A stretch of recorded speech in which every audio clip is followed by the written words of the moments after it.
आप लोगों की तो कोई फरमाइश नहीं है ना किसी से हाय करवाना है। हाय ठीक है। Okay so section introduction and flowering plants lecture 4। Okay अब इसमें अभी तक हम लोगों ने क्या क्या पढ़ा है? हम लोगों ने गैमीट फॉर्मेशन कर लिया, ठीक है, गैमीट फॉर्मेशन कर लिया। उसके बाद हम लोगों ने क्या किया? हम लोगों ने पॉलिनेशन भी करवा दिया, ठीक है। यहाँ तक बात समझ में आ गई? तो गैमीट फॉर्मेशन हो गया, उसके बाद पॉलिनेशन भी हो गया। अब आज क्या क्या करना है? एक बार किताब दिखाना। अजय जी तुम्हारी किताबें देखकर अच्छा लगता है लेकिन आज क्यों नहीं लगा? आज थोड़ा कम क्लास में हो। पहले आपने बता दिया तो अब ये मार्कर भी यूज नहीं कर रहा क्लास को। अरे आज की क्लास बहुत बढ़िया, बहुत बढ़िया, बहुत बढ़िया, ठीक है। ठीक, आज हम लोग बड़े प्यारे 2 टॉपिक्स पढ़ेंगे, बहुत प्यारे 2 टॉपिक्स, ठीक है। एक है आपका आउटब्रीडिंग, क्या है? डिवाइसेस, ठीक है। तो एक है आपका outbreeding devices, out breeding device.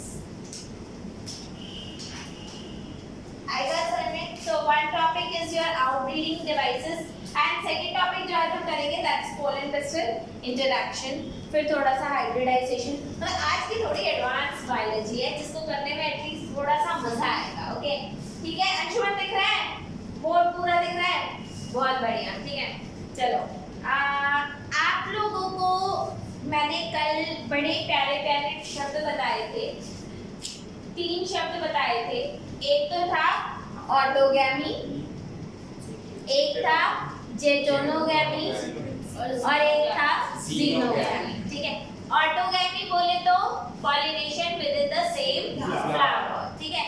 जेटोनोगैमी बोले तो pollination between flowers of same plant body, different flowers of the same plant body. तो आपका ऑटोगैमी क्या था?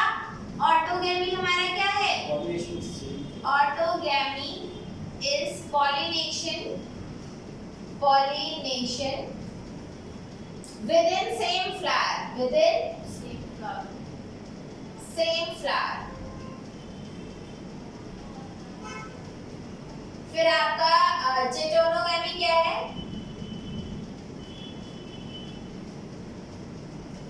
Pollination between different flowers but same plant body, between different flowers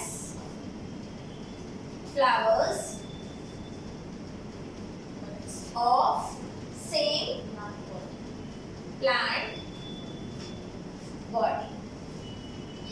तीसरा क्या है? Xenogamy.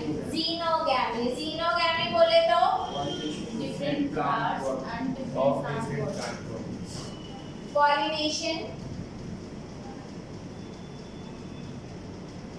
between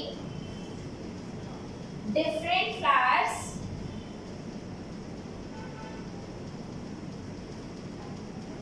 of different plant body।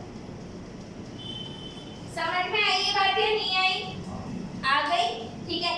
अगर same flower में pollination हो रहा है तो ऑटोगैमी, ठीक है। अगर डिफरेंट फ्लावर्स में हो रहा है तो वो जेटोनोगैमी होगा, अगर सेम प्लांट है तो। और अगर 2 अलग अलग प्लांट बॉडीज हैं तो क्या होगा? जीनोगैमी, ठीक है। आप लोगों को क्या लगता है इन तीनों में से बेस्ट कौन सा है? बेस्ट ऑटोगैमी बेस्ट है, जीनोगैमी बेस्ट है, ये जेटोनोगैमी बेस्ट है? ऑटोगैमी। आप कहोगे किसी भी एंगल से जेटोनोगैमी तो बेस्ट हो नहीं सकता क्योंकि वो तो बीच का है भाई, या तो शुरुआत ऊपर से होगी या शुरुआत नीचे से होगी, बीच से तो हो नहीं सकती, ठीक है। इनमें से बच्चे बेस्ट है आपका जीनोगैमी। बेस्ट क्या है? जीनोगैमी। सबसे खराब ऑटोगैमी। सबसे खराब ऑटोगैमी। अरे भाई इस बात को समझो, पॉलिनेशन हो रहा है। क्या हो रहा है? पॉलिनेशन हो रहा है, ठीक है। अब सेम फ्लावर के अंदर पॉलिनेशन होगा तो वेरिएशन आएगा, एक ही घर में थोड़े शादियां होती है यार, नहीं होती ना, तो कौन सी शादियां अच्छी होती हैं? जीनोगैमी वाली। ठीक है भाई, एक घर में अलाउड भी नहीं होता। क्यों अलाउड नहीं होता? क्योंकि अच्छा नहीं होता, सिंपल सी बात है। तो यहाँ पे भी तो आप वही कर रहे हो। तो प्लांट के लिए बेस्ट क्या है? जीनोगैमी। वर्स्ट क्या है? ऑटोगैमी। क्या कोई ऐसी कंडीशन हो सकती है जिसमें ऑटोगैमी बेस्ट हो जाए? जब प्लांट मर ही रहा होता है, जब उसके पास कोई ऑप्शन ही नहीं होता, तो इट्स बेटर भाई, something is better than nothing. कुछ तो अपनी जनरेशन छोड़ के जाएं। ये बात समझ में आई या नहीं आई? पक्का आ गई बात समझ में?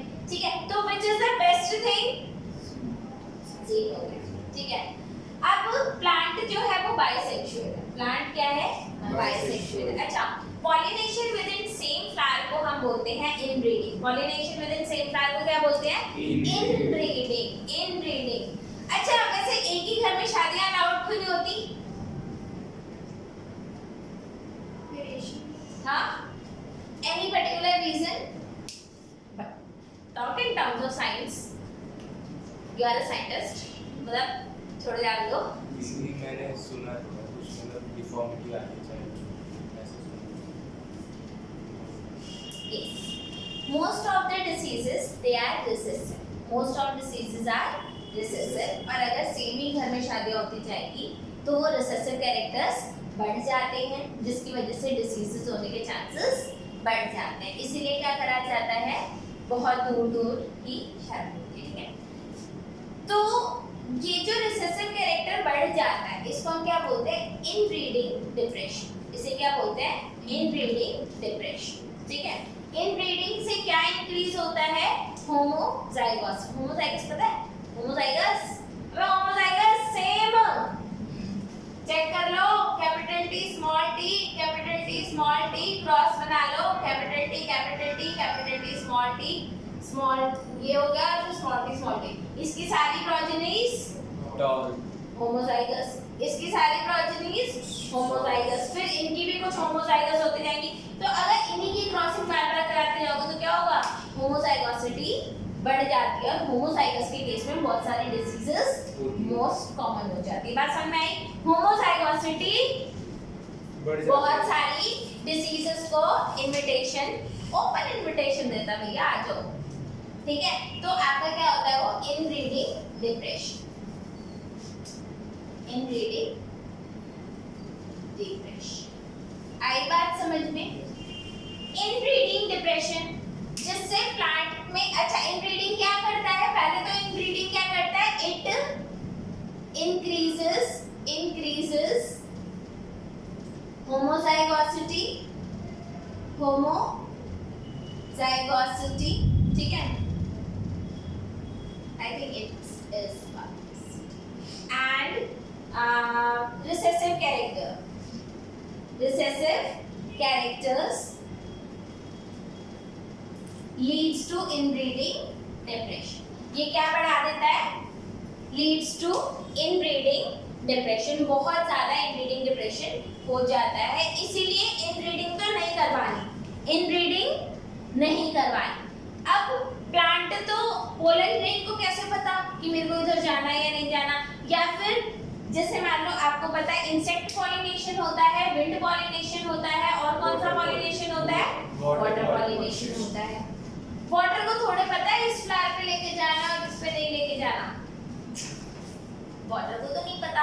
इंसेक्ट को पता है कि ये राइट फ्लावर है या फिर, और ये पहचान इंसेक्ट करेगा या फ्लावर खुद करेगा? फ्लावर खुद करेगा भाई। ये रिस्पांसिबिलिटी किसकी है? फ्लावर की है, इंसेक्ट की या फिर पानी की या फिर हवा की नहीं है। ये बात समझ में आई या नहीं आई? बात समझ में आ गई? ठीक है, इनब्रीडिंग डिप्रेशन को रोकने के लिए हमें क्या करना पड़ता है? आउटब्रीडिंग करवानी पड़ती है। इनब्रीडिंग डिप्रेशन को रोकने के लिए क्या करेंगे? आउटब्रीडिंग करवाएंगे। और आउटब्रीडिंग से क्या होगा? पहले तो प्लांट का विगर अच्छा हो जाएगा, प्लांट की ग्रोथ अच्छी हो जाएगी, डिसीजेस नहीं होंगे। ठीक है, अब प्लांट ने ऐसे कौन-कौन से मैकेनिज्म्स बनाए? प्लांट ने ऐसे कौन से मैकेनिज्म्स बनाए भाई mechanisms to promote outbreeding. कौन सा मैकेनिज्म है जो आउटब्रीडिंग को प्रमोट करेंगे? ऐसे क्या चीजें हैं जो आउटब्रीडिंग को प्रमोट करेंगी? नहीं पता ना। तो अब देखिए क्या होता है। पहला होता है बच्चे, सारी चीजें आप लोगों को मालूम है बहुत ज्यादा टाइमली होती है, सारी चीजें बहुत ज्यादा टाइमली होती है, एंड ये जो टाइम प्रिसिशन होता है ना, ये बहुत ज्यादा इंपॉर्टेंट होता है। जाइगोट फॉर्मेशन कब होगा? जाइगोट फॉर्मेशन कब होगा? जब दोनों के वो जाइगोट फॉर्मेशन जब होता है बच्चे, जब इनब्रीडिंग डिप्रेशन। तो समझ में आ गया? पक्का? यस 100%। अब हम कर रहे हैं बच्चे, एक चीज होती है जिसको बोलते हैं हम pollen release, when the pollen release and stigma receptivity. Stigma receptive होता है। आपको पता है हर टाइम हर चीज अच्छी नहीं लगती, हर टाइम हर चीज अच्छी नहीं लगती। जैसे आपको मालूम है कि अभी मैं आपको 1.5 घंटे पढ़ाऊंगी तो आपको अच्छा लगेगा? अबे नलायक, ऑब्वियसली हाँ, एकदम ऐसे बोलो, हाँ अच्छा लगेगा, है ना? ठीक है। आज अगर मैं 4 घंटे पढ़ा दूं तो नहीं क्यों? 4 घंटे में किस किस को दिक्कत है? कोट हो गया क्या? ठीक है, 4 घंटे में किस किस को दिक्कत है? 8 घंटे में? थोड़ी बहुत 10 घंटे में? थोड़ी ज्यादा ठीक है, थोड़ी क्यों बोल रहे हो? 2 घंटे में समझ नहीं रहा ना। ठीक है। वहीं पर अगर आपका कल पेपर होता और मैं 10 घंटे बिठाती तो फिर कोई दिक्कत नहीं है। मानो कल आपका बोर्ड का पेपर है और मैं 10 घंटे बिठा दूं तो हेलो दीदी, बिठा लो, फिर तो मैं बोलूंगी अब मैं घर जा रही हूँ, आप बोलोगे रुको जी। अभी तो डाउट बच्चे एग्जाम देके सुनेंगे। अब समझ में आई बात? तो आप उस टाइम पर रिसेप्टिव हो, आप आज रिसेप्टिव नहीं हो। ठीक है, हर चीज की रिसेप्टिविटी अलग अलग होती है। ओके, तो हमारा क्या होता है? एक होता है पोलन रिलीज, एक क्या होता है? पोलन रिलीज, और एक क्या होता है? स्टिग्मा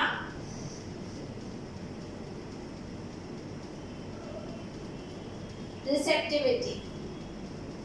ये दोनों सिंक्रोनाइज्ड नहीं होते, ये दोनों सिंक्रोनाइज्ड नहीं होते। सिंक्रोनाइजेशन का मतलब क्या होता है? एक साथ होना। तो ये दोनों एक साथ कभी भी नहीं होंगे। या तो पोलन पहले रिलीज हो गया सेम फ्लावर का और स्टिग्मा रिसेप्टिव था ही नहीं, या फिर स्टिग्मा पहले रिसेप्टिव था, पोलन बाद में रिलीज हुआ। ये बात समझ में आई? तो पहला मेथड क्या है इनका? पहला मेथड क्या है?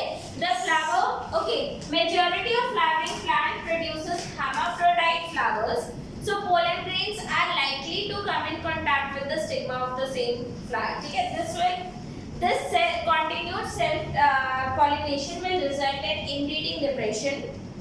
Okay, in flowering plants, they have developed many devices to discourage self pollination and to encourage outbreeding. So pollen release and stigma receptivity, they are not synchronized. समझ में आया? तो ये दोनों synchronized नहीं होते हैं। तो पहला डिवाइस क्या है आपका? Unsynchronous. They are not synchronized, और ये आपका पहला है।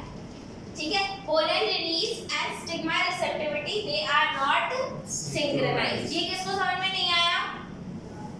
Anyone? दूसरा क्या होता है? In some species pollen release, ये तो हो गया। उसके बाद है in some plants anther and stigma they are placed at different position. कई बारी क्या होता है? तो second device क्या है? Second device है anther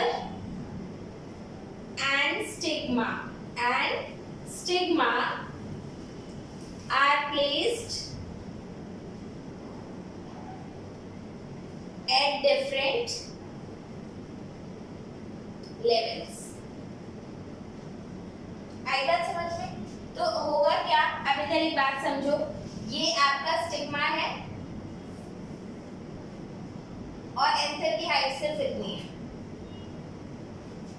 एंथर की हाइट सिर्फ इतनी है। अब इसका पोलन उड़ के जा सकता है, ऑब्वियसली उड़ के जा सकता है, लेकिन इस केस में जाना आसान है, या फिर अगर इधर स्टिग्मा है और अगर आपका एंथर ऐसे है, किस केस में ज्यादा आसान है? दूसरे वाले से। इस केस में ज्यादा आसान है। क्यों? जैसे ही यहाँ से निकला ग्रेविटी से नीचे पहुंच जाएगा, तो ग्रेविटी भी तो एड कर रही है, यहाँ पे ग्रेविटी तो अगेंस्ट है कम से कम।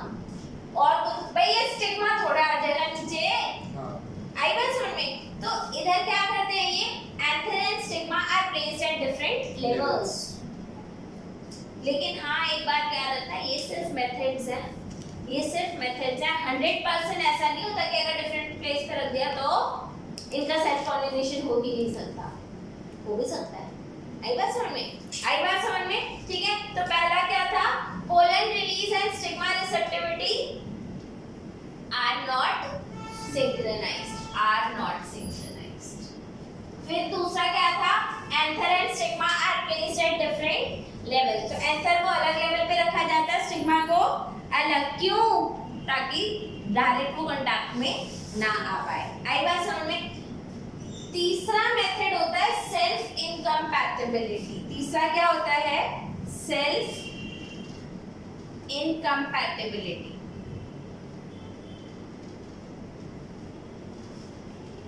आपको क्या लगता है कि कोई भी जो पोलन ग्रेन, कोई सा भी जो पोलन ग्रेन इधर आया है, क्या वो जर्मिनेट कर ही जाएगा? पहली बात, क्या वो जर्मिनेट करेगा? दूसरी बात, अगर जर्मिनेट कर भी गया तो क्या वो फर्टिलाइज कर पाएगा एग को? क्यों? ये स्टाइल इतनी बड़ी क्यों है? ये स्टाइल इतनी बड़ी क्यों है बच्चे? ये स्टाइल इतनी बड़ी इसलिए क्योंकि ड्यूरिंग दिस पीरियड जब पोलन जर्मिनेट कर रहा होता है तब उसकी चेकिंग हो रही होती है whether the pollen grain is of right type or wrong type। जैसे ही निकला रॉन्ग टाइप, उसकी ग्रोथ वहीं पे स्टॉप। उसकी ग्रोथ, भाई आप मान लो आप प्राइम मिनिस्टर से मिलने जा रहे हो, आप दूसरे, उन्होंने आई कार्ड दिखाओ, आपने दिखाया, ठीक है, इधर आई कार्ड दिखा दिया, फिर आगे बढ़े, उसने बोला भाई ये दिखा, आपने दिखाया, फिर आगे बढ़े, उसने बोला ये दिखा और आपका पेपर नहीं है। अगर पेपर नहीं है, जा पाओगे? नहीं। यानी कि आपका फर्स्ट लेवल क्रॉस करना जरूरी नहीं है कि आप पीएम से जाके मिल पाओगे। आई बात समझ में? ठीक है, तो पोलन ग्रेन अगर यहाँ पे जर्मिनेट करना स्टार्ट, उसकी हर लेवल पर क्या हो रही है? चेकिंग। आपके पोलन ग्रेन का बिहेवियर भी चेक करा जा रहा है। मान लो आप पीएम से मिलने जा रहे हो और आपको खांसी होगी बड़ी तेज, मिलने जाने देंगे? मैं नहीं भैया, पहले जाके आरटीपीसीआर करा के आ। What is RTPCR? कोई टेस्ट करा के आ। भाई माना तो भला इंसान है, इंटेंशन भी तेरी अच्छी है, काम भी अच्छा करने आया है, लेकिन खांसी तो लेके आया है, तो मिलने जाने देंगे या नहीं? नहीं, बिल्कुल भी नहीं। ठीक है, वैसे ऐसा कोई केस हो सकता है कि अगर आपको खांसी भी और आप तभी पीएम से मिल पाओ? ऐसा कोई केस ऐसा हो सकता है? I don't think so, I really don't think so. नहीं? ठीक है, तो आपका बिहेवियर भी चेक करा जा रहा होता है कि whether you are right type और रॉन्ग टाइप। ये बात समझ में आई? ये समझ में आया कि नहीं आया? Yes. इस बात को अगर समझना है तो कुछ इस टाइप से आप समझ सकते हो। यहाँ पर देखो, ये बना लेते हैं स्टिग्मा। ये क्या बना लेते हैं? स्टिग्मा। कुछ ज्यादा ही बड़ा बना दिया मैंने, कोई बात नहीं। इधर क्या है? एम्ब्रियो सैक, और इधर क्या है? Egg cell. राइट? यहाँ पे पोलन ग्रेन आ गया, पोलन ग्रेन आ गया, पोलन ग्रेन आ गया, एंड इसने जर्मिनेट करना स्टार्ट भी कर दिया। जर्मिनेट करना स्टार्ट कर दिया। ये जर्मिनेट करे जा रहे और यहाँ पे पता चल गया बेटा ये तो रॉन्ग टाइप है। यहाँ पे पता चल गया कि ये तो रॉन्ग टाइप है, काटा मार दिया। आगे इसकी ग्रोथ होगी ही नहीं। अब आप बोलोगे ये पता कैसे चलता है रॉन्ग टाइप है कि राइट टाइप है? पता कैसे चलता है बच्चे? बायोलॉजिकल सब्सटेंस ही तो है, ठीक है, तो उसके केमिकल्स जो वो रिलीज करता है, क्योंकि आप ये सोचो, उसको स्टिग्मा के अंदर जाना है तो कुछ ना कुछ तो रिलीज करना पड़ेगा, कुछ ना कुछ तो करना पड़ेगा। तो the way your pollen will behave while moving towards the egg cell, it will tell whether it is right type or wrong type. अब प्लांट आइडेंटिफाई कर जाता है। अब सेल्फ इनकम्पैटिबिलिटी, ये क्या है? सेल्फ इनकम्पैटिबिलिटी मतलब प्लांट ये भी चेक कर लेता है कि इसका डीएनए कौन सा है, इसका डीएनए कौन सा है, और अगर डीएनए निकला सेल्फ तो वो उसकी ग्रोथ रोक देगा। इसको हम क्या बोलते हैं? Self incompatibility. और निकला अगर किसी और वाला तो ओके। जैसे मान लो इस प्लांट का अगर टाइप S1 है और पोलन का टाइप भी क्या है? S1 है, तो ग्रो करेगा ही नहीं।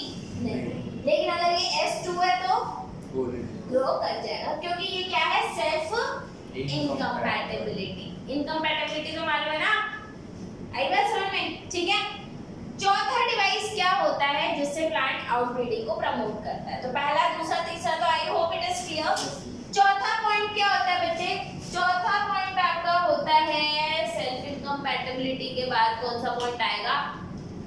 Production of unisexual flower. Unisexual flower में कौन सा सेल्फ पॉलिनेशन होएगा भाई? होएगा नहीं होगा? नहीं हो सकता यार। तो यूनिसेक्सुअल फ्लावर बना दो। क्या कर दो? Produce unisexual flowers. और इनमें से सबसे ज्यादा बेस्ट कौन सा तरीका है? यूनिसेक्सुअल फ्लावर बना दो। किसमें 100% है कि भैया होगा ही नहीं, सेल्फ पॉलिनेशन हो ही नहीं सकता। यूनिसेक्सुअल फ्लावर जीवन में कभी नहीं हो सकता, क्योंकि सेक्सुअल रिप्रोडक्शन के लिए मेल और फीमेल तो चाहिए, इसमें तो है ही। आएगा समझ में? यहाँ तक की बात समझ में आई या नहीं आई? पक्का? क्लियर? तो आपका इनब्रीडिंग क्या होता है? इनब्रीडिंग क्या होता है? Reproduction in a single flower. Inbreeding होता है सेल्फ पॉलिनेशन। और अगर कंटिन्यूड सेल्फ पॉलिनेशन होगा तो क्या होगा? It will increase the homozygosity and recessive characters that may be not good for the plant. ठीक है, इसके लिए क्या करते हैं हम? आउटब्रीडिंग डिवाइसेस बनाते हैं। तो प्लांट ने क्या क्या मैकेनिज्म बना रखा है आउटब्रीडिंग के लिए? पहला क्या है? Pollen release and stigma. दूसरा क्या है? Anther and stigmas are placed at different levels. और फिर तीसरा क्या है? Self incompatibility. और चौथा क्या है? Produce unisexual flower. पपाया क्या है? यूनिसेक्सुअल। पपाया क्या है? Unisexual. यहाँ तक बात समझे कि नहीं समझे? यहाँ तक में किस किस को डाउट है अभी? No doubt. No doubt. Yes. भाई जल्दी बता दो भाई। अंशुमन कितना समझ में आज की क्लास में अभी? सारा समझ में आ गया? I doubt. उत्कर्ष जी क्या हाल है? बढ़िया? समझ में कितना आया? आ ही रहा है, दिख जाएगा अभी कल तो उसको। इसका क्या लिखा है? क्योंकि पढ़ाती तो मैं 11वीं में भी ऐसी थी और अभी भी ऐसे पढ़ाती हूँ। मेरे को टेंशन क्या लेनी? मेरा थोड़ा पेपर था। बायो में नहीं आएंगे और किसमें आओगे? क्या में? नहीं फिर तो सारे में। वाह, अंशुमन पास हो गया सब में, है ना?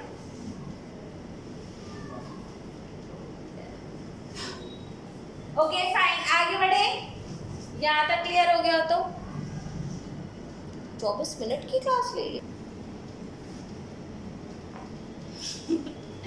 पोलन क्रिस्टल इंटरैक्शन, ठीक है, ये एक और बड़ा ही खूबसूरत सा टॉपिक है। क्यों खूबसूरत है यार? फ्लावर से रिलेटेड है। हाय हाय क्या बोल दिया है? बोल दो नहीं है यार, सिर्फ फ्लावर से रिलेटेड है इसलिए मुझे पसंद है, ऐसा तो नहीं हो सकता। सबको पसंद है। हाँ मुझे पसंद है, बोटैनी मुझे नहीं पसंद बेटा। ये English smart. Pollen crystal interaction देखने में स्मार्ट है। Very nice. good. Okay okay okay fine fine, आप लोगों के वेग आंसर सुन लिए मैंने। ठीक है, अब कुछ अच्छा पढ़ लेते हैं। वैसे तो मैंने आपको बात याद रखना आप लोग कि आपके स्टिग्मा यहाँ पर कैसा है भाई, स्टिग्मा कुछ इस टाइप का सा है, फिर यहाँ पे स्टाइल आता है जो कि बड़ा सा स्ट्रक्चर होता है, फिर यहाँ पर क्या आता है जी, ओवरी, फिर क्या आएगा, अबे नालायक ओवरी, ठीक है, ये बात समझ आई। ये क्या है, स्टिग्मा, इसको कहते हैं स्टिग्मा, स्टाइल, नाम प्यारे प्यारे है ना इनके, स्टाइल बड़ा मस्त है। स्टाइल बड़ा प्यारा लगता है ना, स्टाइल वाली। ये क्या है, ओवरी, आई बात समझ में, ओके। इधर आपका एम्ब्रियो सैक होता है, इसके भी नीचे छुप करके एक सेल बैठा होता है, इसके भी नीचे होता है, राइट, आई बात समझ में, ओके। अब मुझे एक बात बताओ कि इतना लंबा स्ट्रक्चर बनाने की जरूरत क्या थी और सबसे नीचे क्यों है एक सेल सबसे नीचे क्यों है, चेक कर, क्योंकि उससे पहले इतनी सारी चेकिंग होती है, इतनी सारी चेकिंग होती है, ठीक है, और इतनी सारी चेकिंग इसलिए होती है ताकि रिफ्यूज हो, आउटब्रीडिंग हो। एक मिनट हाँ, ये बात समझ आई भी। तो एक सेल को इतना नीचे रखा है इसलिए जाता है बच्चे, क्योंकि उससे पहले बहुत सारी प्रोसेसेस होती हैं जो ये बात चेक करती है कि हाँ जी जो पोलन है वो राइट टाइप है, ठीक है। यहाँ पर पोलन आया, अब ये मान लो कि ये वाला रॉन्ग टाइप था और ये वाला राइट टाइप था, इसने भी जर्मिनेट करना स्टार्ट करा, इसने भी जर्मिनेट करना स्टार्ट करा, कौन दूर तक जाएगा, राइट टाइप वाला दूर तक जाएगा, ये बात समझ में आ रही है। यस, पोलन और पिस्टल का जो इंटरेक्शन होता है वो किसके थ्रू होता है, केमिकल्स के थ्रू होता है। तो ये केमिकल इंटरेक्शन का भी एक एग्जांपल है जिनके बीच में केमिकल्स के थ्रू कम्युनिकेशन होता है। कुछ केमिकल्स आपके स्टिग्मा रिलीज, स्टाइल रिलीज करेगा, पिस्टल रिलीज करेगा, और कुछ chemicals, and pollination does not always guarantee the fertilisation, हमेशा फर्टिलाइजेशन होगा जरूरी नहीं होता। ऐसा क्यों होता है बच्चे, क्योंकि हर पोलन राइट टाइप नहीं होता। So pollination does not guarantee the transfer of right type of pollen. और right type of pollen का मतलब क्या है, compatible। compatible का मतलब मालूम है, compatible क्या होता है, जो fertilization के लिए perfect है। आई बात समझ में। So either from species, तो एक आपका क्या होता है, या तो आपका pollen compatible होगा, अगर आपका pollen right type है, right type है, इसका मतलब क्या है, वो कंपैटिबल है। और अगर आपका पोलन रॉन्ग टाइप है तो सेल्फ कंपैटिबल, रॉन्ग टाइप है तो ये हो सकता है या तो वो इनकम्पैटिबल है,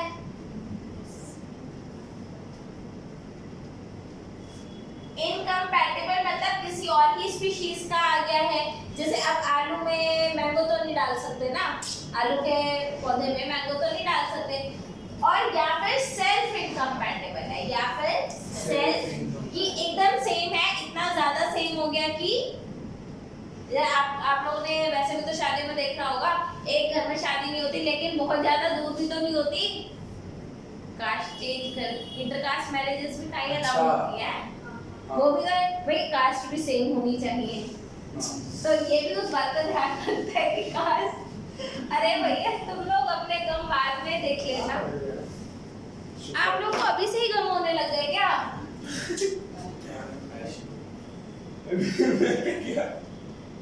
तो ये वाला सेल्फ इनकम्पैटिबिलिटी मतलब क्या है, ये सेम कास्ट में शादी वाला, और ये इंटरकास्ट व्हाटएवर, ठीक मुझे भी नहीं आया seriously, I was trying to correlate, लेकिन इनकम्पैटिबल का मतलब एकदम ही अलग। अब इंसान की शादी बंदर के साथ करा दो, ये हो गया इनकम्पैटिबल, भाई कंपैटिबल ही नहीं है बाय गॉड। और ये क्या हो गया, सेम कास्ट में नहीं, सेम घर में, ये क्या हो गया, ये सेम घर है और ये इंसान और बंदर है। आई बात समझे? तो ना तो ये अब समझ में आ गया, देखो दर्शकों कितनी जल्दी समझ में आया है। ओके बंदर से शादी। तो ये क्या है, इंसान और बंदर, और ये क्या है, सेल्फ इनकम, मतलब सॉरी सेल्फ घर घर में में, शादी। सेल्फ घर में, ठीक है। तो दोनों ही अलाउड नहीं होते, दोनों ही क्या है, रॉन्ग टाइप, Wrong type। ठीक है। तो कंपैटिबल क्या होता है कि थोड़ा अलग भी हो, घर भी दूसरा होना चाहिए, लेकिन बंदर हो ऐसा जरूरी नहीं है। ये बात समझ में आई? हाँ। इज दिस क्लियर और नॉट? Yes। पक्का समझ में आ गई अजय? पता चल गया ना? ओके ओके, तो यहाँ पर आपको रॉन्ग टाइप पोलन का मतलब समझाया और राइट टाइप पोलन का मतलब भी समझाया। तो right type pollen compatible pollen from the same species of the stigma, and often wrong type क्या होता है, either from the different species और फ्रॉम द सेम प्लांट, या तो सेम प्लांट का ही है और या फिर डिफरेंट स्पीशीज का, यानी कि एकदम ही इनकम्पैटिबल है या फिर सेल्फ इनकम्पैटिबल है। I hope I have conveyed the message, कर दिया, ठीक है। Also land on the stigma, the pistil has ability to recognise the pollen. Pistil क्या करता है, आपके पोलन को रिकॉग्नाइज कर सकता है, whether it is of right type और रॉन्ग टाइप। तो वो पता लगा लेगा, बेटा तू राइट टाइप है, तू रॉन्ग टाइप है। आई बात समझ में? And promotes the pollination event, तो वो किसको प्रमोट करेगा, राइट टाइप वाले को वो प्रमोट करेगा और रॉन्ग टाइप वाले को स्टॉप कर देगा। तो if pollen of wrong type, the pistil will reject the pollen by preventing its germination.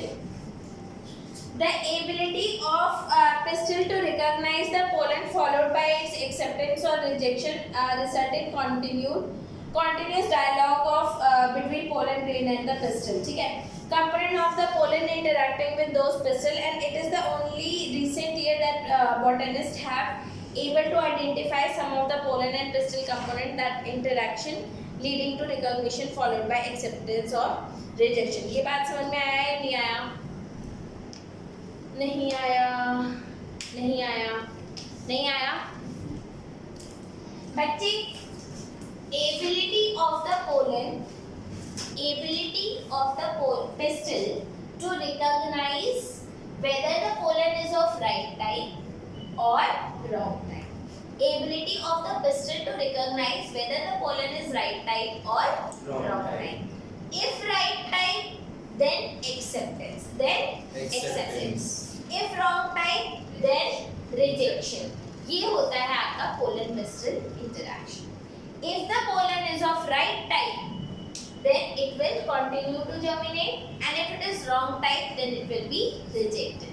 ये बात समझ में आई? और ये किसके थ्रू होता है, केमिकल इंटरैक्शन के थ्रू, इनके बीच में केमिकल इंटरैक्शन होता है। ये बात समझ में आई कि नहीं आई? पक्का क्लियर है? यहाँ तक कोई डाउट? यहाँ तक कोई डाउट नहीं, ठीक है। इसके आगे एक मिनट, ओके।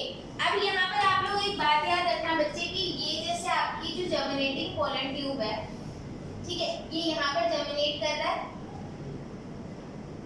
आई बात समझ में?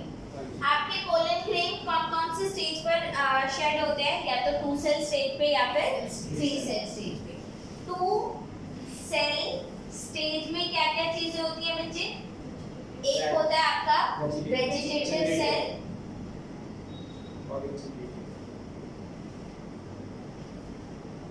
और दूसरा कौन सा होता है, जेनरेटिव।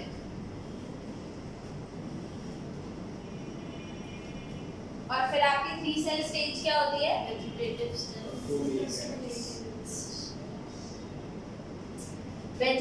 सेल तो as such plus 2 male gametes, ठीक है। इसके बाद जिनमें 2 सेल स्टेज होता है, वहां पे इधर क्या मूव कर रहा होगा, वहां पे यहाँ पे क्या मूव कर रहा होगा, जेनरेटिव सेल। तो जब वो आपकी पोलन ट्यूब ग्रो हो रही होती है, तभी उसके अंदर एक माइटोटिक डिवीजन होगा, और ये दो क्या बना लेगा यहाँ पर, मेल गैमीट्स। तो ये दोनों क्या बन गए अब आपके, मेल गैमीट्स। आई बात समझ में? इट विल ग्रो फर्दर, ये ग्रो करता जाएगा, यहाँ पर करता जाएगा, ग्रो करके ये किसको एंटर कर जाता है, आपके एग सेल को, ओव्यूल को ओव्यूल है ना बच्चे, ये ओव्यूल को एंटर कर जाता है और आपके मेल या मीट भी नीचे आ जाते हैं, ठीक है। तो from pollen germination to the entry into ovule is known as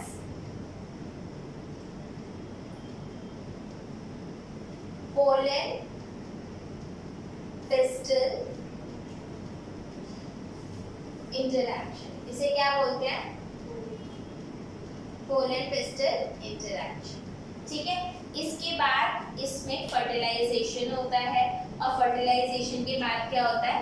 zygote बन जाएगा और जो भी चीजें बननी है वो बन जाएगी। अब बच्चे यहाँ पर एक बात ये आती है कि इतना सब कुछ पढ़ा क्यों? पोलन पिस्टल इंटरैक्शन को हमने समझा ही क्यों? हमने क्यों समझा कि आपकी जो पिस्टल है वो रॉन्ग टाइप को रिजेक्ट कर देती है, राइट टाइप को प्रमोट करती है। क्या ये नॉलेज हमारे किसी काम आएगी? क्या ये नॉलेज हमारे काम आ सकती है? सोचो, कहीं यूज कर पाएंगे हम इस नॉलेज को? कहाँ पे?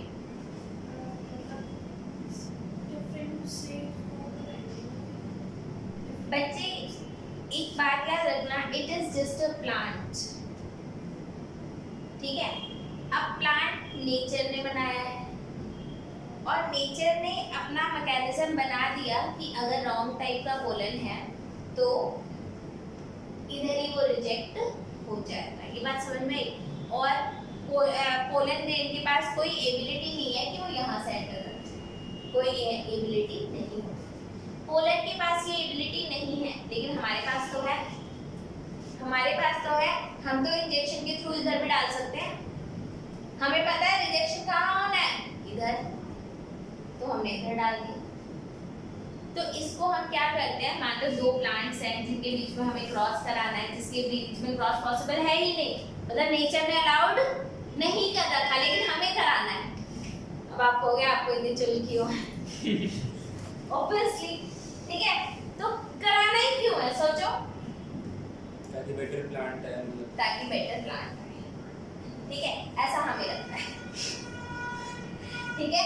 बात समझ में? चुल पूरी करने के लिए बच्चे देखो, यहाँ पर दो तीन बातें हैं जो अगर मैं बोलूँ या ना बोलूँ, आई रियली डोंट नो। हमें बहुत सारे, अभी से आपको मालूम है कॉटन के प्लांट में एक इंसेक्ट बैक्टीरिया का जीन डाल रखा है, ताकि कोई इंसेक्ट अगर कॉटन के प्लांट को खाएगा तो वो जीन उस इंसेक्ट को खा जाता है, यानी कि कोई इंसेक्ट कॉटन के प्लांट को खा ही नहीं पाता। तो ये हमने प्लांट बनाया है, ऐसा प्लांट हमने बनाया है, बीटी कॉटन बोलते हैं उसको, बैसिलस thuringiensis का जीन डाल रखा है। ओके, बैक्टीरिया का क्या प्लांट के साथ क्रॉस कराना पॉसिबल था? सोच भी नहीं सकते, राइट? तो वो तो खैर एंटायरली डिफरेंट प्रोसेस है। तो कुछ इन्हीं एम के थ्रू हम लोग ये काम भी करते हैं। और अगर आप लोग को यहाँ पर अगर कुछ बताऊं, ऐसी ही सिमिलर इंफॉर्मेशन के साथ अब बहुत सारी टेक्निक्स आ गई हैं जिनको हम यूज करते हैं आईवीएफ में। What is IVF?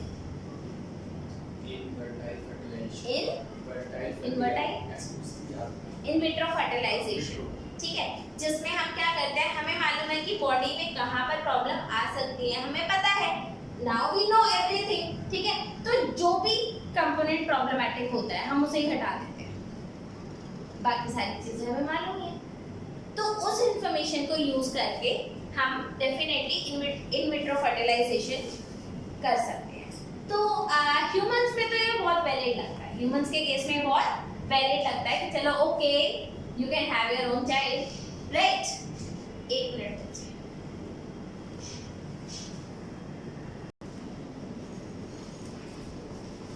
ये बात आप लोगों को समझ में आई भाई? हाँ, यस। क्या समझा मैंने? हाँ, ह्यूमंस में ये चीज वैलिड लगती है, ठीक है, मैंने आपको बताया था, ओके। लेकिन एक बात याद रखना कि प्लांट्स के केस में आपको नहीं समझ में आ रहा कि ये वैलिड है या नहीं है, क्योंकि आपकी उतनी अंडरस्टैंडिंग है नहीं, क्योंकि आपको प्लांट भी बतेरे ही मिल जाते हैं। लेकिन साइंटिस्ट को कई जगह रिक्वायर्ड होता है कि आप आर्टिफिशियल हाइब्रिडाइजेशन भी करवाओ। मतलब एक प्लांट में कुछ अच्छा कैरेक्टर है, दूसरे प्लांट में कुछ अच्छा कैरेक्टर है, तो हम उनको डेफिनेटली क्या करा सकते हैं, हाइब्रिडाइजेशन करवा सकते हैं। यहाँ से कॉन्सेप्ट आता है बच्चे आपका आर्टिफिशियल हाइब्रिडाइजेशन का। अब मुझे बताओ आपको हाइब्रिडाइजेशन समझ में आता है या नहीं आता? अरे भैया बायो का हाइब्रिडाइजेशन समझ में आता है कि नहीं आता? किस नहीं पता कुछ भी? हाइब्रिडाइजेशन के बारे में मालूम है या नहीं? हाँ यार जल्दी से बता दो। दो अलग स्पीशीज को कंबाइन करके एक नई स्पीशीज बनाना। क्यों कंबाइन करना है? क्योंकि आप बोल रहे हो तो कर लो। आप एवोल्यूशन करेंगे कुछ। एवोल्यूशन तुम करोगे? यस इन वाओ कुछ तो करेंगे। एक चींटी शिप पे बैठी है टाइटैनिक पे और कह रही है मैं बचा लूंगी इसको। वो लगी बढ़िया मेहनत करते हुए कि टाइटैनिक बचेगा। है ना? शिवम भी लगा पड़ा है, अर्थ हो जाएगा। ओके बच्चे अब क्या करना है हमें? हाइब्रिडाइजेशन। सो हाइब्रिडाइजेशन क्या है जी? मान लो आप लोगों को मालूम है प्लांट्स को हम लोग खाते हैं। कौन कौन नहीं खाता प्लांट्स? कौन है पक्का नॉन वेजिटेरियन? आप लोगों में से कोई है पक्का नॉन वेजिटेरियन? कोई? नवरात्रे चल रही हैं अभी तो कौन ही नॉन वेज खाता है? हाँ नहीं आज लास्ट है, कल है, कल है, ठीक है। कईयों का आज था, कईयों का कल है, डोंट वरी। कल जीएच है शायद, ठीक है। आपका एक प्लांट इधर है, ठीक है। आप हम लोग प्लांट्स खाते हैं, एग्रीकल्चर करते हैं, प्लांट्स उगाते हैं, ठीक है। जब आप किसी भी चीज को पालते हो तो सबसे ज्यादा जो लूज होती है वो कौन सी चीज होती है? क्या लूज कर जाता है? जब आप किसी को पालते हो तो कौन सा कैरेक्टर उसका लूज हो जाता है, खत्म हो जाता है? आई मीन टू से अगर मैं एक पेट डॉग की लड़ाई अगर वाइल्ड डॉग के साथ करा दूं, कौन जीतेगा? क्यों? पेट वाले को क्या होगा? वो हम पे डिपेंडेंट है। वो तो कितना अच्छा खाना खाता है, थाली पे खाता है, एकदम सजी हुई रोटियां खाता है, फिर वाइल्ड वाला क्यों जीत जाएगा? उसने आज तक खुद से सारी चीजें करी। क्योंकि बच्चे वाइल्ड वाले की इम्यूनिटी भी स्ट्रॉन्ग, वाइल्ड वाले की इम्यूनिटी, जब भी आप प्लांट का डोमेस्टिकेशन करते हो तो उसकी इम्यूनिटी का लॉस होता है, उसकी इम्यूनिटी कमजोर पड़ जाती है। तो आप लोग के कैरेक्टर भाई सुंदर दिख रहा है, सब कुछ है, लेकिन इम्यून नहीं है। क्यों? क्योंकि आप लोग उसको बहुत पाल दिया ना। ऐसे प्लांट्स के साथ होता है, जब हम प्लांट्स को बहुत ज्यादा पाल देते हैं तो आपने देखा होगा जितने भी वीड्स होते हैं वो एक्स्ट्रा ग्रो करते हैं और आपका प्लांट बेचारा बैठा रहता है। कई बार मेरे को प्लांट देख करके इतना गुस्सा आता है ना कि जिस प्लांट्स के लिए हम लोग ऑलमोस्ट हॉर्लिक्स टाइप स्ट्रक्चर बना रहे हैं, कुछ बना रहे हैं, कुछ कर रहे हैं, वो ग्रो होके नहीं दे रहा। और मैं जमीन पे जा रही होती, देख रही होती यहाँ पे गड्ढा है, यहाँ पे प्लांट ग्रो कर रहा है, कुछ नहीं मिल रहा उसको, लेकिन फिर भी ग्रो कर रहा है, ठीक है। तो आपका क्या लॉस हो जाता है? मान लो ये प्लांट है जिसमें कोई डिसीज बहुत जल्दी हो जाती है, मतलब ये क्या है, इस ये कह लो ये डिसीज रेजिस्टेंट है, मतलब इसको डिसीज नहीं होती है। और ये कौन सा प्लांट है? Plant A. और इधर ले आते हैं हम प्लांट बी, इसको क्या होता है? इसकी इम्यूनिटी कैसी है? नॉट स्ट्रॉन्ग, आई बात समझ में? इसकी इम्यूनिटी स्ट्रॉन्ग नहीं है, आई बात समझ में? अब आपने इनका क्रॉस कराना है, और हाँ ये डिसीज रेजिस्टेंस है तो आप बोलोगे यही प्लांट ले लो भाई, इसके मान लो जो सीड्स आते हैं उनकी क्वालिटी अच्छी नहीं है, तो इसका क्या है? Seed quality not good. और इसके साथ क्या है? Seed quality very good. ये क्या है? Very good. आई बात समझ में कि नहीं आई? तो वहां पे सीड क्वालिटी क्या है? Not good. लेकिन इम्यूनिटी कैसी है? गुड। यहाँ पे इम्यूनिटी कैसी है? Not strong. लेकिन इसकी सीड क्वालिटी कैसी है? अब आप चाहोगे कि क्या पता ऐसा क्रॉस कराए, इधर एक प्लांट आए जिसकी सीड क्वालिटी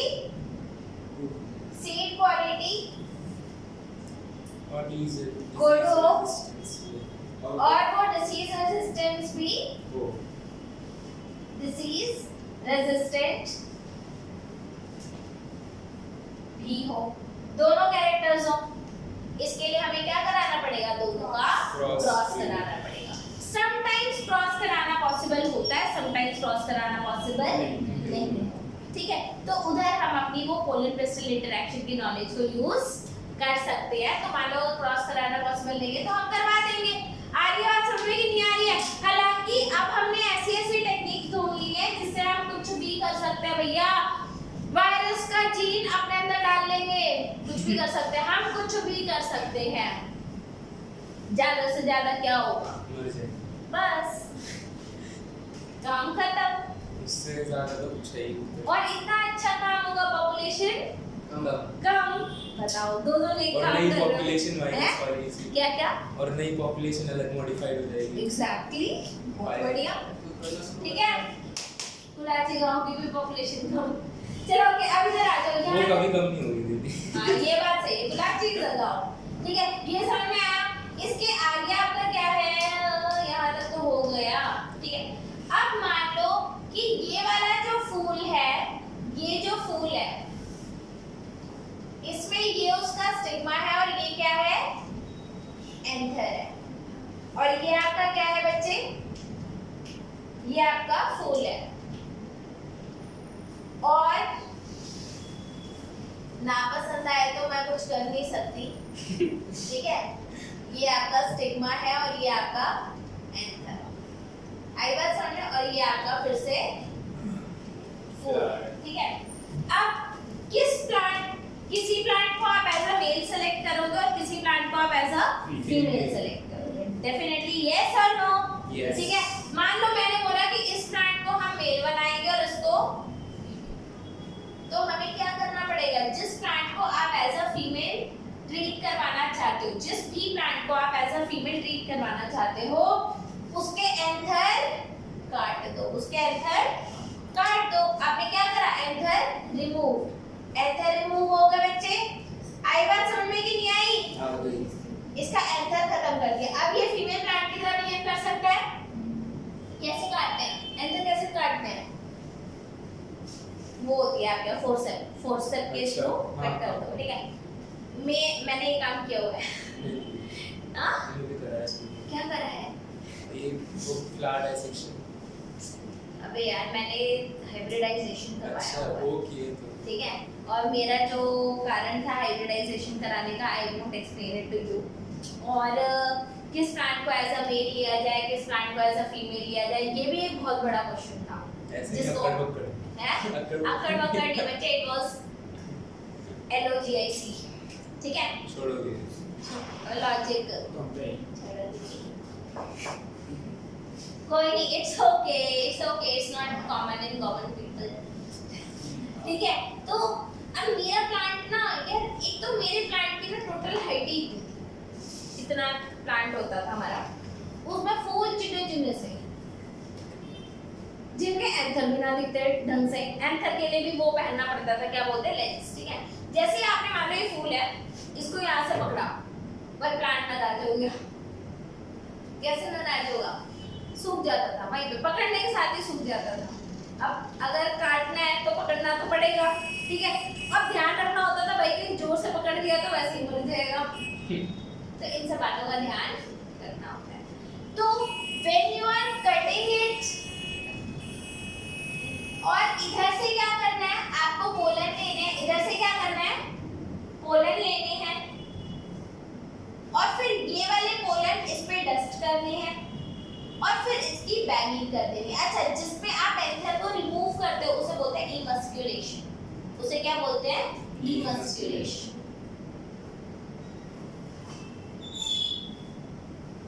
और इसके बाद आप क्या कर देते हो? उसकी बैगिंग। उसके बाद क्या करते हो? Bagging.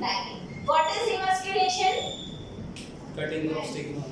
Removal of anthers from the bisexual flower to convert this into unisexual, ठीक है, या फीमेल प्लांट, ठीक है, ये समझा।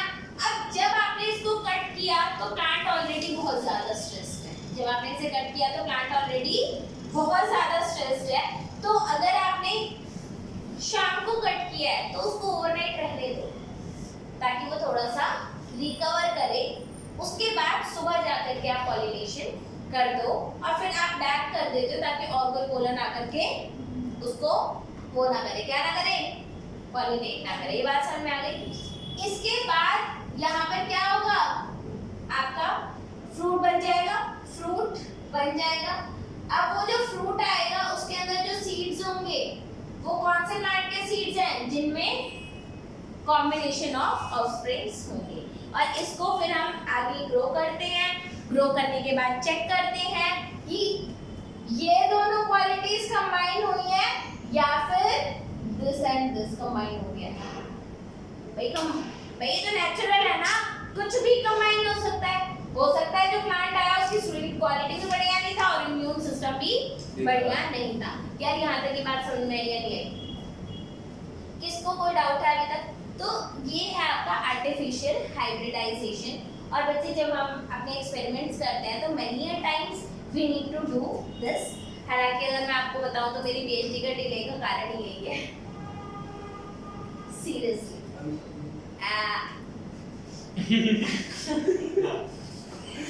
ओके, सो बहुत कंट्रोल कर रहा है ये वाला। Thank you so much Shivam for understanding me. Okay, उसके बाद आता है आपका actually I made a cross, ठीक है, और इसके प्लांट के सीड्स को आने में भी 3-4 महीने लगते हैं और उसको चेक करने में भी, मतलब one artificial hybridisation used to take around 6 months, क्योंकि मेरे प्लांट की लाइफ साइकिल ऑलरेडी 3 से 4 महीने, ठीक है। तो 6 महीने मैंने क्रॉस करा, उसके बाद जब सीड्स चेक करे वो क्रॉस थी, पता चल जाता है। उसके बाद मैंने दोबारा क्रॉस करा, उसके बाद फिर से करा, 6 महीने बाद फिर सारे नेगेटिव निकले। उसके बाद my that experiment did not work and I could not work further on that experiment, and at that time my project got changed, everything. Okay, उसके बाद मेरी लैब में ही किसी और को क्रॉस करना था एंड उसने मेरे को बोला भाई कैन यू हेल्प मी। मैंने कहा मैं क्या हेल्प करूँगी, मेरे तो कुछ क्रॉस में आया ही नहीं था। आई हेल्प हर एंड उसके क्रॉस बन गए। उसके क्रॉस बन गए जब अपने मना रही थी तो नहीं बने। There could be so many reasons, ठीक है, हो सकता है कुछ और बैरियर रहा हो, कुछ और इंटरैक्शन रहा हो जो शायद मुझे समझ में नहीं आया। शट अप, कौन से मार्क कर सकते, ठीक है, ये बात समझ में आई। तो there were so many reasons, तो उनकी वजह से वो वर्क नहीं किया। And the good thing was कि मुझे याद है अभी भी, जब मैं अपने को जिस दिन नेक्स्ट एक्सपेरिमेंट कराना था उससे 1 day previous to that experiment I was teaching this topic to class में। अलग ही कनिष्क वाला बैच था, ठीक है। चलो तब से आए चुप हो जाओ। अगला मस्त टॉपिक क्या है हमारा? Double fertilisation. क्या है? Double fertilisation. एंजियोस्पर्म्स में डबल फर्टिलाइजेशन होता है। आप लोगों को मजा आता है डबल फर्टिलाइजेशन? आप लोगों को क्या ही मजा आएगा डबल फर्टिलाइजेशन में, राइट? हाँ, सही बात है। अभी मजा दिलवाऊंगी, देखते हैं, पढ़ते हैं। Okay fine. ये स्ट्रक्चर बच्चे हम लोगों ने डिस्कस किया था।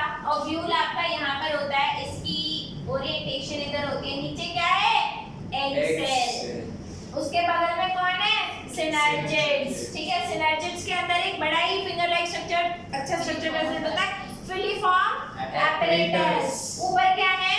एंटीपोडस। ये क्या है? स्टिग्मा, ठीक है। यहाँ पे था, यहाँ पे कौन था? पोलन्स बने बहुत सारे। क्या बने? Pollen grains. क्या बने? Pollen grains. और यहाँ पर ये पॉलिनेट हो गए। यहाँ पर आपका पोलन आ गया, पोलन जर्मिनेट करना स्टार्ट कर गया, जर्मिनेट करता गया, यहाँ तक पहुँच गया, राइट? भाई बताओ यहाँ तक समझ में आया कि नहीं आया? है? और इसके अंदर कितने मेल गैमीट्स होते हैं? 2। कितने मेल गैमीट होते हैं भाई? समझ में आ रहा है? तो आपके एक पोलन ग्रेन में कितने मेल गैमीट होते हैं अजय? दो। तो आपका होता क्या है बच्चे? योर पोलन ट्यूब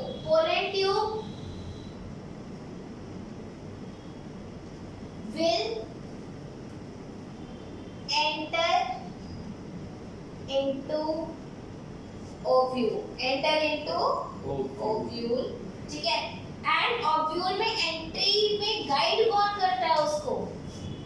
मतलब पोलन ट्यूब आपके ओव्यूल में एंटर करे उसको गाइड कौन करता है? Filiform apparatus। कौन करता है? Filiform apparatus। इसीलिए फिलीफॉर्म apparatus बहुत ज्यादा इंपॉर्टेंट होता है क्योंकि आपका फिलीफॉर्म apparatus क्या करता है? It guides the entry of pollen tube into ovule। ठीक है? तो आपके फिलीफॉर्म apparatus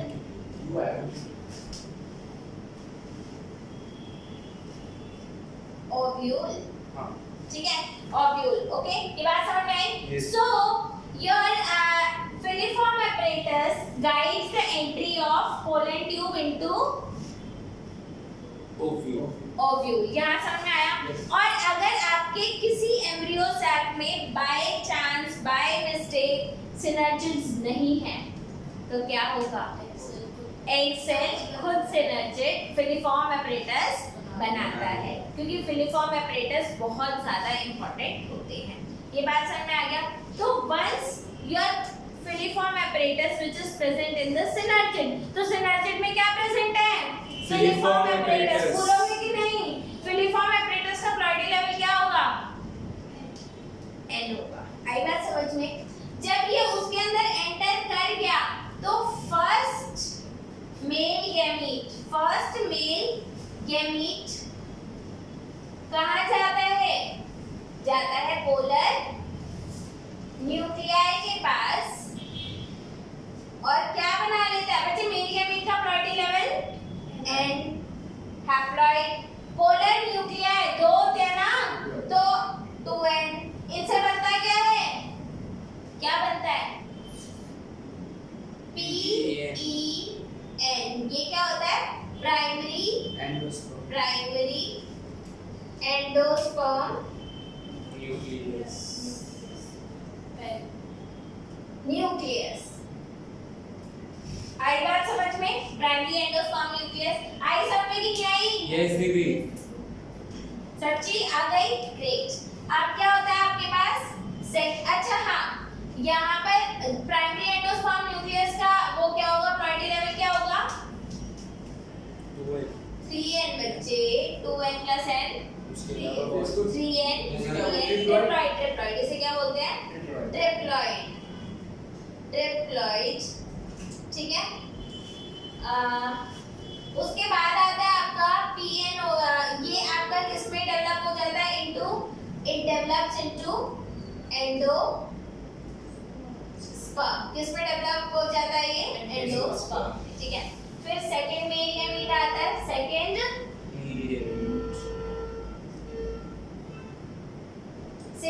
मेल गैमीट किसके साथ फ्यूज करता है? एग सेल के साथ फ्यूज करता है और क्या बना लेता है? जायगोट। क्या बना लेता है? जायगोट। इसका प्रायोरिटी लेवल क्या था? हैप्लॉइड। इसका प्रायोरिटी लेवल क्या था? हैप्लॉइड। तो ये जायगोट कैसा होता है? डिप्लॉइड होता है, ठीक है? इस वाली फर्टिलाइजेशन को हम क्या बोलते हैं? ट्राइजोमी। इसको क्या बोलते हैं? ट्राइजोमी क्यों बोलते हैं? क्योंकि नहीं, ट्राइजोमी थोड़ा बोलते हैं, ट्रिपल फ्यूजन बोलते हैं यार। इसे क्या बोलते हैं? Triple fusion. अब आप बोलोगे ट्राइजोमी भी कुछ होता है क्या? होता तो है लेकिन आपको करना कुछ नहीं है। ट्रिपल फ्यूजन, ठीक है? और इसे क्या बोलते हैं? सिनगैप। And since the fertilization is occurring twice, since the fertilization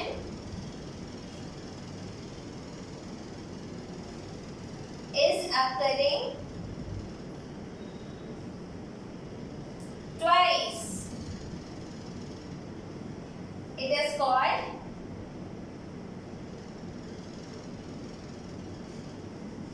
double fertilization, double fertilization. आई बात समझ में कि नहीं आई? यस। आगे ठीक है, डबल फर्टिलाइजेशन। मजा नहीं आया ना? एंडोस्पर्म समझ में आ रहा है या जाइगोट ज्यादा समझ में आ रहा है?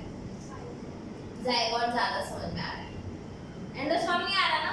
What is endosperm? पता नहीं। एंडोस्पर्म क्या होता है? नहीं पता। किस किस को नहीं पता? सबको नहीं पता। पता तुम्हें? नहीं पता। नहीं पता। आम खाते हो? जो डिलीशियस होता है वो आपका एंडोस्पर्म है, ठीक है? हाँ। फिर आप वो खाते हो, क्या बोलते हैं उसको, नारियल पानी किसको पसंद है? एंडोस्पर्म। नारियल भी एंडोस्पर्म है, उसका पानी भी एंडोस्पर्म है, ठीक है? आपने छोले राजमा खाया होगा, जो खाते हो वो एंडोस्पर्म है।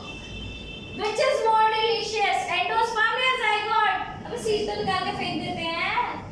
कौन ज्यादा डिलीशियस है? Endosperm. This double fertilization is making our life delicious. क्या बना रहा है हमारी लाइफ को? डिलीशियस बना रहा है, ठीक है? And that's why double fertilization is so good. delicious. Taste. क्या है? So tasty. Yes. ओके, तो ये एंडोस्पर्म बच्चे बड़ा ही प्यारा होता है। अब ये एंडोस्पर्म की भी कहानी है, सुनाओ क्या? सुना दो दीदी, आधे घंटे। आज रुला लो, पूरा रुला लो। ओके, बस 1 ही घंटा हुआ है। तो अब नारियल में होता क्या है बच्चे? अच्छा, अगर मैं लाऊं एक कच्चा नारियल और एक एकदम पका हुआ बूढ़ा सा नारियल, किसमें पानी ज्यादा होगा? कच्चे में पानी ज्यादा होता है। कच्चे नारियल में पानी ज्यादा क्यों होता है? कच्चे नारियल में पानी ज्यादा क्यों है?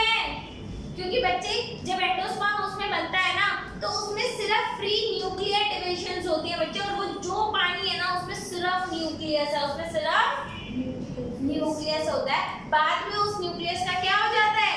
सेल्यूलराइजेशन। उसका क्या हो जाता है? Cellularization, and that means white kernel, जो उसका व्हाइट पोर्शन आप खाते हो। आई बात, वो आपका सेल्यूलर एंडोस्पर्म है, और जो आप पानी पीते हो वो न्यूक्लियर एंडोस्पर्म है, ठीक है? ये बात समझ में? तो आपके नारियल के पानी में दोनों एंडोस्पर्म होता है, न्यूक्लियर भी होता है और सेल्यूलर। वैसे एंडोस्पर्म का, चलो हमारी लाइफ तो डिलीशियस हो गई, लेकिन प्लांट को क्या बेनिफिट है?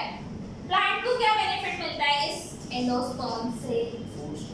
बच्चे हमेशा एक बात याद रखना, जाइगोट बनने से पहले एंडोस्पर्म बनता है ताकि वो ग्रोइंग जाइगोट को न्यूट्रिशंस दे पाए। ये बात समझ में आई? आई बात समझ में? आज की क्लास यहाँ पे खत्म करते हैं, क्योंकि यस। आज हमने बहुत कुछ सीखा है। Okay, bye bye.